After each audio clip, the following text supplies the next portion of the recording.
Okay, so let's get started with this thing. So one of the first things I do when I talk with ladies in Smart Girls Self-Defense is I have them real quickly, without looking for it, tell me the exits, how to get out of the curtain facility to safety. That could be a front door, a window they have to break, whatever it is, that they can get outside. Safety being other people, police officers, light, their friends, their family, that type of thing. So I always have them look away from the actual true exits and ask them how many exits there are, and they put numbers up, and there's always people come up with the wrong number. For instance, right here, right now, right here, this door, there's one exit here that leaves this facility, and I know there's one right here because I can see out this door right here.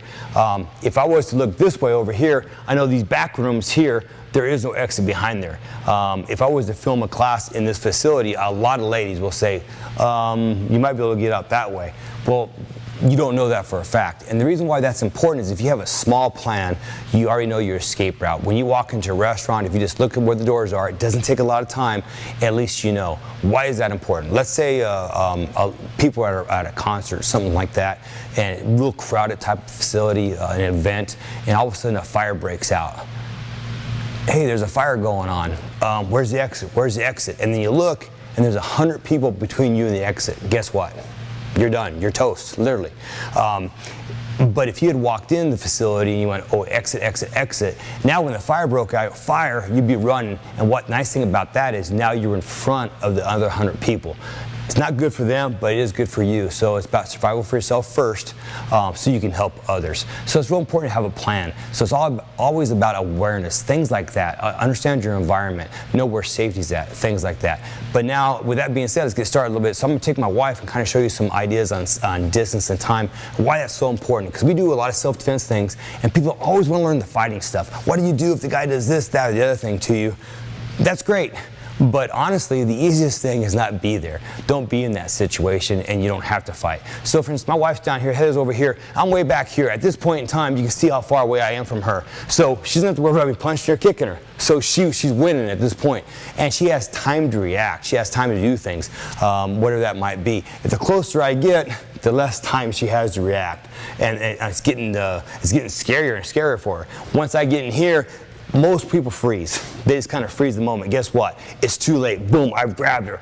I can do whatever it is to her, pick her up, take her away, etc. So it's too late. So where it's not that anybody failed, just didn't think to have a plan, is she shouldn't have been in that spot. So if I come in, people's other reaction would be to move away. So as I come into her, she's moving away. Keep going that way. She's moving away, she's moving away, she's moving away. Guess what just happened here? I got her cornered. Now she's in this place. I made a good corner for you so you can visualize it, where she can't get away. Now I am between her and the doorway. The best thought for her, if she would have thought about where safety was we'll go back here where we started a little bit, is she says, hey, that ugly guy, that being me, is a potential threat. There's something going on. He's acting funny. He's getting close to me. So to avoid it, what are you going to do, honey? I'm coming in. If you notice right away, she already started moving a little bit. Why? Because I know what she's thinking already. As I'm getting closer, she's already getting herself closer and closer going toward that door. So whether she's turning, she's walking, and she's starting to walk away, whatever it is, she's avoiding the situation. She's not waiting for it to happen and freezing up. So that's real important, is not to be there. Now let's get started on some basic techniques. So with that thought being in mind, where's the guy powerful and stuff? He's powerful when he's close to you, not far away. So remember distance being so important. Once I get in a place where conflict can happen, she has to understand my power, my strengths. These are the same techniques that I would tell John Jones before his fighting for the world title, or Holly Holm, and that is not to be in front of somebody here where their power is at. If I put my hand on my wife here, this punch can come from this side. So obviously she doesn't want to be here.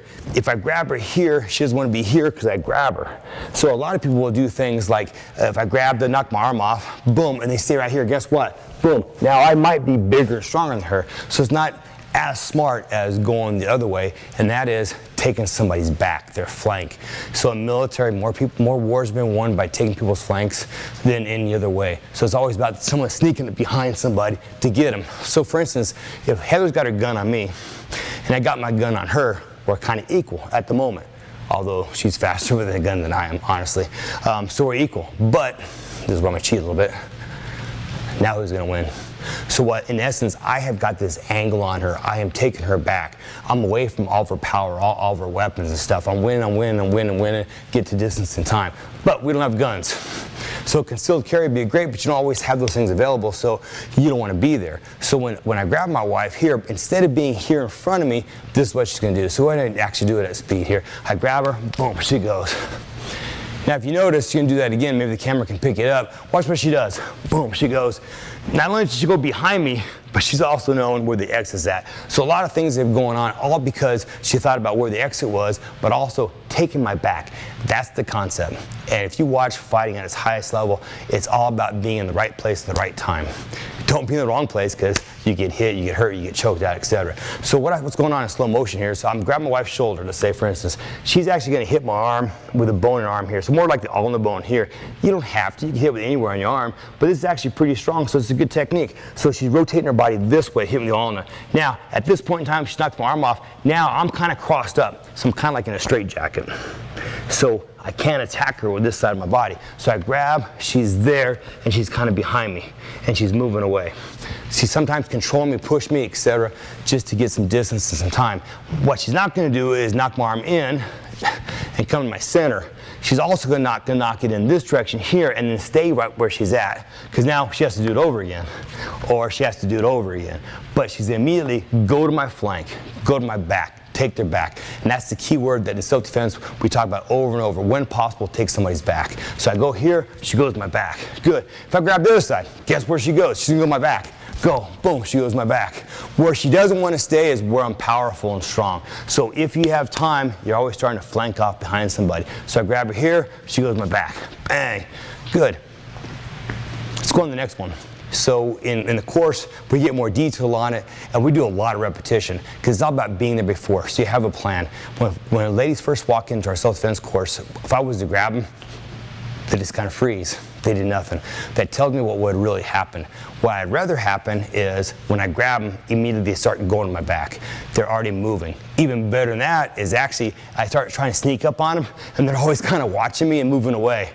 That's the key. That's how you really win, is not being there. If I grab my wife with two arms, go ahead and do the duck hunt real fast. Go for it. Boom. She's going that way.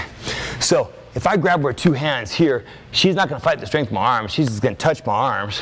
Instead, she's going to do the duck hunter. She's going to touch, and she's going to drop her own body. So instead of trying to lift my arms up, all she's going to do is, if you notice, she just touched them, but she dropped her own head. It seems weird, kind of counterintuitive. She's not going to my center, but immediately she's coming off the side. She's going to my flank. If we're in the wrestling world, boom, we'd be here, no problem.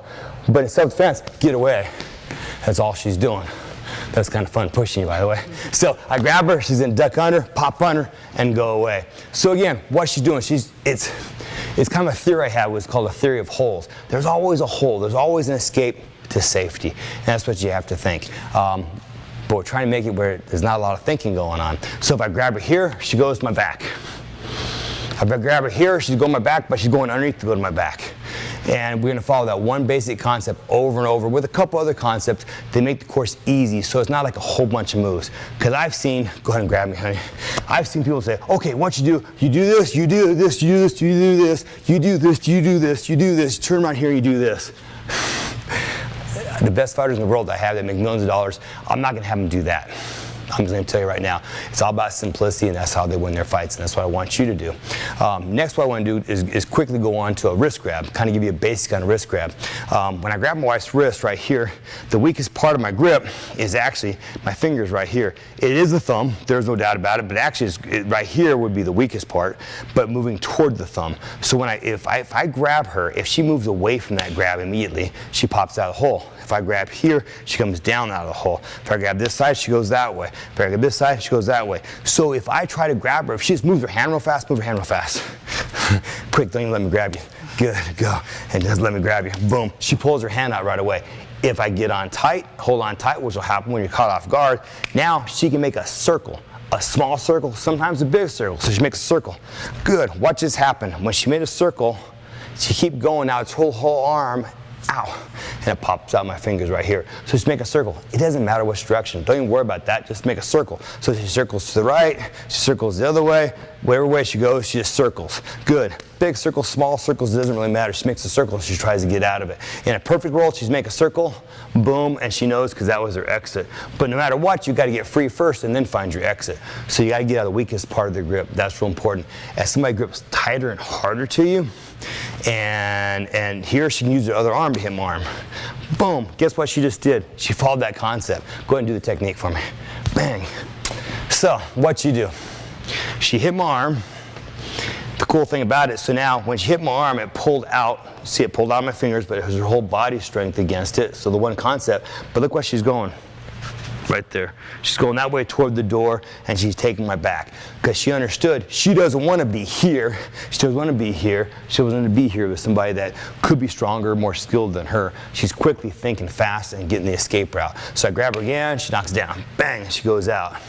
There's a time, of course, where people might grab with two hands, or you just feel that grip is just cinching so tight. You can use two arms. From here, she grabs her own hand and she pulls it down out. She knows what she did by using her own hand, and she understands she dropped her body weight to come out. Boom, what happens is it came out of the weakest part of my grip. It sucks because I have for the other person, because I have two hands, but her whole body can yank it out quickly. She can reach over the top as well and pull it up and pull it out. Now it came out my thumbs up here at the top. So basically it was fighting the weakest part of my grip right here. Try it again. Go ahead, grab and pull. Bang. So whatever we do, it's once she gets out, she immediately thinks, okay, now she doesn't want to be there. Where does she want to go? Show me where we're going to go. She pulls out. Boom. She's thinking, get away. And understand where the exit's at. I was trying to cut her off. She won't let me. So the key to self-defense at its earliest level is you want to be far away, because now you have time, you have distance. If the lady's walking down the street, if you're walking down the street and that guy he keeps looking at you funny, you just know he's a little off. Turn right. There's no reason to keep going. Most conflicts, though, happen with somebody you know. So those will happen in the house, etc. So if it's starting to escalate, what we're telling people is have a plan. You already know your house. You look for exits in your house. Which doors locks, which doors don't lock, which doors can be barricaded, where's safety, and how can you get out, whether it be a window or a door. And as it starts escalating, don't even be there. Make an excuse to get something and keep going, whatever it is, because that gives you time and distance, etc. Most things do happen in the house. So again, the farther away, the more time she has to react. The closer, the more dangerous it gets. And then when something actually happens, she doesn't want to stay here, because I am a little stronger than she is at the moment. I'm not saying she can't poke my eyes out and do stuff like that. And we'll talk about the time to fight, and we'll be doing some of those techniques that is fighting. We'll be talking about some of those techniques more in detail as we expand on the program. But I want to give you an idea that the most important things are the things I already talked about. If all you leave with today is just those concepts, I'm a happy guy. Because you might not even know it, but if you turned left and avoided a situation, if you got out of the house and avoided a situation, it's a win for everybody. It's a win for us, that's for sure. If you had to defend yourself, great. And then it's a win for us as well. But it's a lot nicer to know that nothing had to happen, nobody got hurt.